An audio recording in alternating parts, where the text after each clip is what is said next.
Greetings, fellow nerds. Welcome to another MTG Nerdful video. We're doing some Forgotten Realms Standard 2022 ranked. Y'all know the drill. This is a deck probably most of you are familiar with. We're gonna kind of see the rotation-proof version, mono white. So yeah, if you want to see more stuff like this, be sure to subscribe, give this video a thumbs up, hit that notification bell so if you use time finding me in the future. I'm also live on Twitch, which you can find in the description down below. Usually live from 7:30 to 10:30 PST. Play some MTG, play some RPG games, all the fun stuff. So yeah, give me a follow there as well. We're on the road to 300 subscribers on YouTube and almost Twitch affiliate on well, Twitch obviously. So anyways, let's go ahead and look at this mono white deck. So we're playing Monk of the Open Hand because our curve is generally pretty low. So if we get this guy out turn 1, pretty solid card, and we are playing 2 Grandmasters to search out for this guy. 4 Usher of the Fawns as well, so very aggro deck. These are generally pretty good against control, just because they get in for a good amount of damage. 4 Luminous Aspirants and 3 Professor Symbologies, cards you're probably familiar with.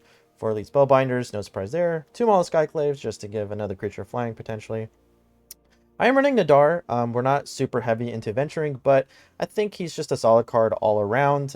He does attract removal spells for essentially 3/3 Vigilance, which with additional potential upsides, so I think that's pretty solid. 4 Skyclave Apparitions, no surprise there. 2 Grandmaster Flowers, also known as Bahamut in the D&D lore. 2 Icing Deaths. 1 Legion Angel, which the other 3 are in the sideboard. 3 Journey to Oblivions for removal, exile effect, Mayor's Call, Key of Frost Dragon, and 19 Planes. So, I would say this deck lost a lot of, steered away from the life gain for the most part. That's more green-white now, more than anything. But I think this deck still is very aggressive, still has a good chance of just kind of smacking the opponent down very quickly, giving the opponent a hard time, all that good stuff. So our opponent is going first here. We're playing against the Space Ranger himself. So we'll see how we do here. You know, generally speaking, going first gives you a lot of advantage, especially if you're playing mill or rogues, which looks like it could very much be the case here. So opponent's getting a double rune crab start. They're getting the perfect start they'll need to kind of mill us out. We're not going to be what is this? Okay, very interesting. I have not seen that card in quite some time. I didn't quite expect it, to be honest, at all.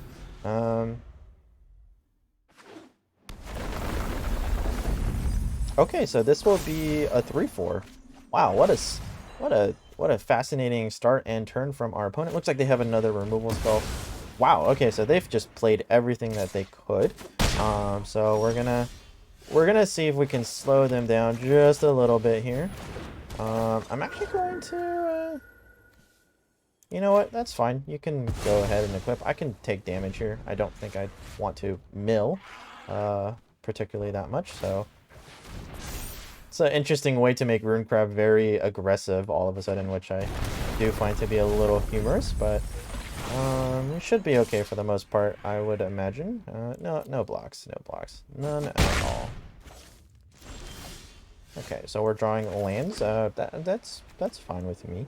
Well, I don't know what's in their hand. It's probably a land, but you know, it's worth it to at least figure out what's going on. Oh, it's actually pretty nice. No attacks here. We'll actually probably go for the double block here, just because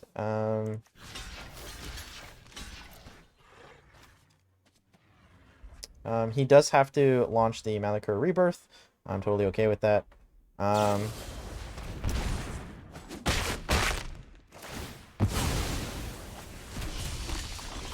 Alrighty. Okay, that was actually pretty solid. So we're gonna go ahead and yeah, we'll scry. Probably land on top. So Professor Symbology is actually totally fine with me. And we'll do that. And now we're a little bit more safer from the aggression that will be coming our way. Opponent plays removal spell. Very nice play from our opponent there, but we do get to stop him a little bit. We'll take the 1, no problem. Alright, so again, let's just stop the aggression just a tad bit, shall we? We'll create a 1/1. I think that's actually the right play personally. Play a Professor Symbology. And of course, we're going to grab our... So I actually run the Exile effect. Very important here, I think. I can easily give them a 3/2 and deal with it. We have been milled for almost half, but I think we're doing okay. I think we're doing quite alright. So we got a 6/2 in here. Definitely can trade with that, no problem. Ooh, Legion Angel is pretty solid. So let's go ahead. Fine beam, bomb, boom. Attack here.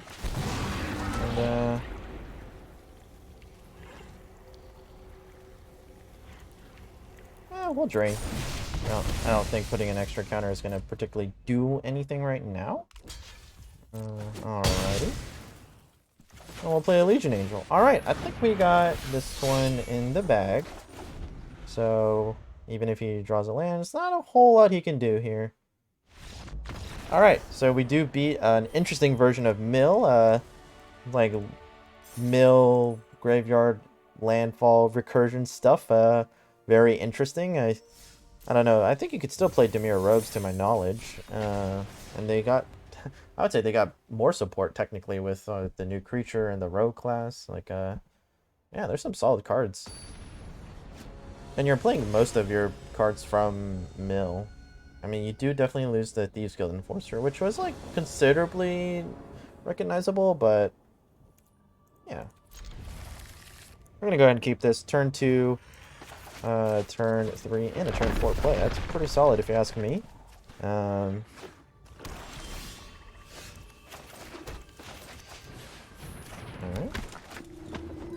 There's a 1 mana thing? What is a 1 mana black that you can play at flash speed or an instant? I don't know. But he did freak me out. Looks like we're playing mono black. He's rocking the he is rocking the sleeves. I think that's pretty cool. I'm trying to see if I can bait out a removal spell here. Alright, solid. We'll go ahead and play Nadaar then. This has always been the safe one, and if you're not venturing a whole lot, this will probably always be the answer. I don't think I need a second Icing Death, so that could be wrong. I'm only playing 2, but I don't know. It just doesn't seem like the card to play right now, so... our opponent might have gotten mana screwed there. Yeah, I've been their opponent. Been there plenty of times on Arena. I know people say, like, they feel like they get screwed more on Arena. I generally agree with them. I don't feel like I don't know if it's like... I definitely feel it more often. I don't know if it's like that much of a difference compared to in paper. Like, it's noticeable enough for me to feel like, yeah, I feel like it, but I don't know. 1, A, I don't know if it's true. And 2, we don't really know. Opponent's going first here, rocking the USA colors. Alright, that's cool. Well, we've been running to a lot of mono black today, haven't we? Or some variation of black. I don't know if that's just the new meta thing. I thought mono green was going to be the new meta thing. Alright, for sure.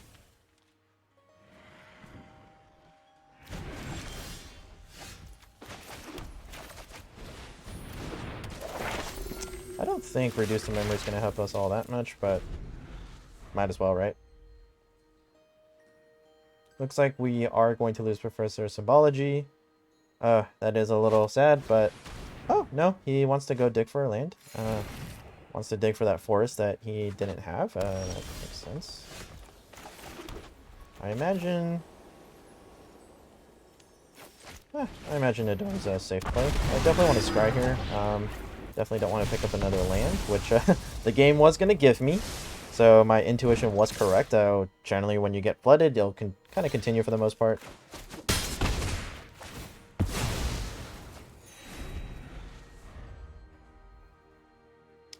We'll see if we can get out of this little pickle, shall we?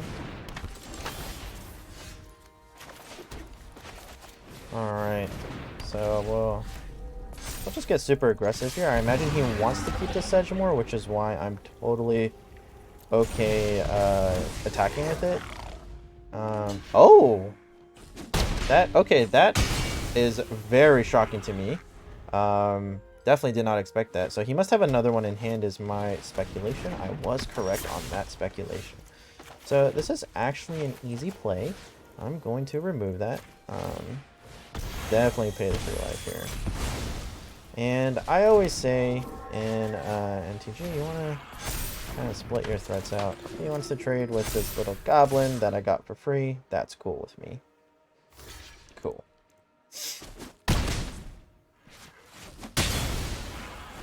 And I got an extra counter because it was my second spell. So that worked out pretty well, I would say. Okay. Sure, we get drained. Yeah, no problem. Now, to be fair, Cram Session is annoying. Don't get me wrong. I'm not a big fan of that card. But here we are, nonetheless. Okay. Alright, so here we're going to put 2 counters on this Luminarch Aspirant. That way we can get in for 7. I'm well aware that he has an exile effect, but he still has cards. He's still in a bit of a pickle here. So I feel pretty good about this play, personally. Decides to not take 3 damage. Alright. And probably has some Malakur's Rebirth, I would imagine. Oh, okay, Village Rites. Okay, so he gets card draw. Prevents 3 damage. Solid play. Our opponent probably end up losing a creature here, which is fine. I imagine it's going to be the 3/3 Luminarch Aspirant. But again, our aggression was a little too much for our opponent. Okay. So this deck is still pretty solid. Don't get me wrong. It's definitely lost a lot of its definitely lost a lot in losing Theros, I would say, and Throne with Queen Lindell and Helios being, or Heliod, different name, being gone, but still a solid card, still solid deck all around, still some good beaters, still some just powerful effect cards that we're working with. We're gonna go ahead and keep this.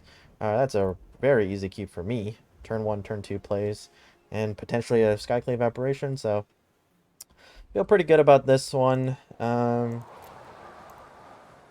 Although, to be fair, usually when I keep a 2-lander, I don't end up drawing lands. It's some weird curse I have.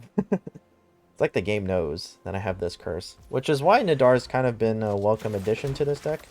So, I don't know. I guess if you feel like your lands are hiding from you, play Nadaar. He'll help you out a little bit. Okay, Mage of the Open Hand indeed. Okay. So, yeah, still playing the Luminarch Aspirant here. Gonna get in for 3. Why not? That's a relatively easy decision. Because he might have traded with the 2/1 here. Okay. Oh, is this mono white weenies? Oh my. Oh my. It's actually kind of frightening. No blocks. Still get to do this though, which is nice. Do put the counter here, and I do attack with the 3/2. Because either way, trades happen in my general favor. So, yeah.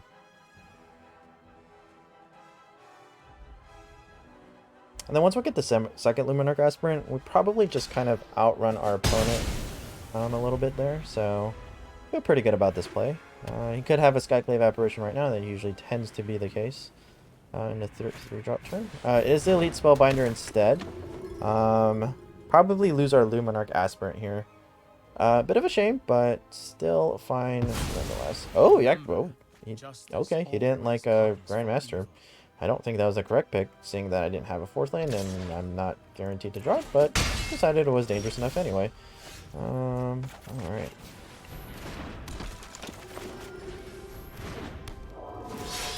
So here, I want to get in for 4.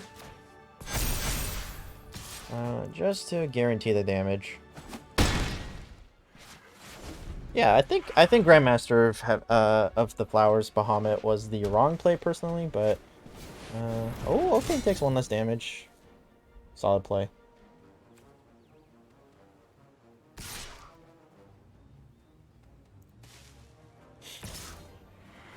I mean, this is still the right play, right? I still do 1 damage? Yeah, okay. I was like, I think my math is still right? Alright, well, let's be mana efficient here. I like to spread our threats around.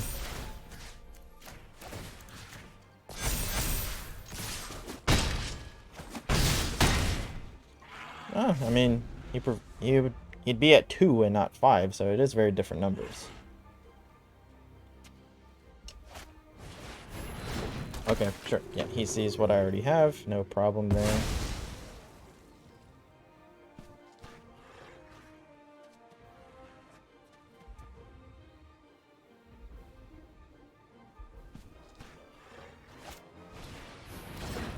Alright.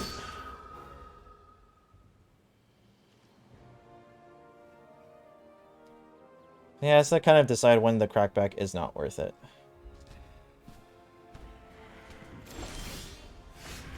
Ooh, that actually kind of hurt. So...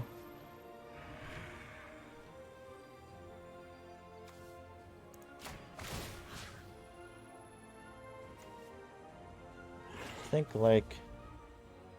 this?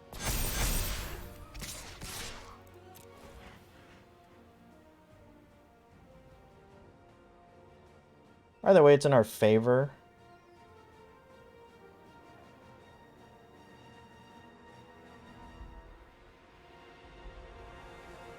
I'm giving him the chance to double block here. But I get it for a lot with first strike air. So his blocks aren't favorable. He could buy himself a turn and just chump block. I don't think that's the correct answer, so...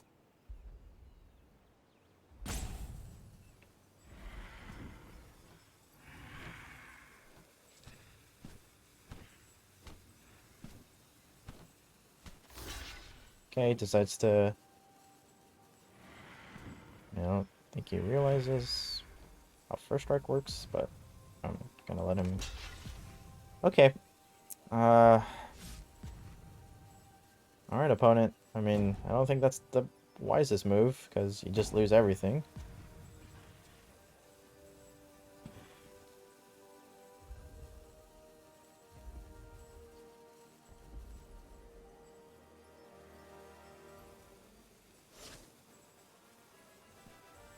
Yeah. That's not right.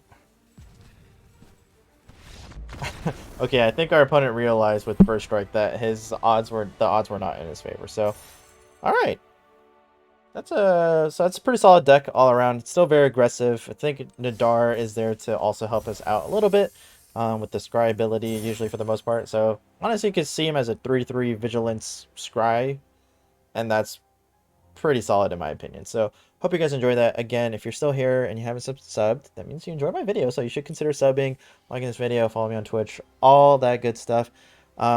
We've got a lot more decks coming along the way. I'm always making improvements to decks. I'm always fine-tuning them before I record, because I want to give you what I think is the best version. And with me, the person with one of the worst lucks on this game, and me doing this decent, I mean, the deck is a lot better than it looks. So yeah, be sure to stick around for some more videos. So right now up top, YouTube is showing you a video of my most recent upload.